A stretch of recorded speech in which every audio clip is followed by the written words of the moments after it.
In this segment of the Microsoft Teams tutorial, I'll demonstrate how to save messages or conversations in Microsoft Teams.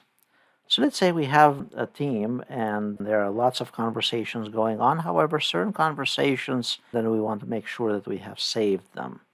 So let's say we have this announcement down here and we want to save it. So we click on the announcement or on the message itself. It doesn't matter whether it's a regular announcement or a message.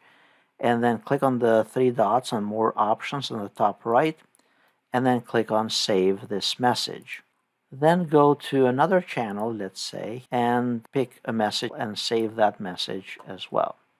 Now, to locate your saved messages, you can go to your profile picture on the top and then click on Saved. And it will display only the messages that you have saved through the various channels in Microsoft Teams. You can also track down the saved messages in Teams by clicking here on Search and then putting a slash and then Saved. And then hit Enter or select it, and it will display the saved messages within Microsoft Teams.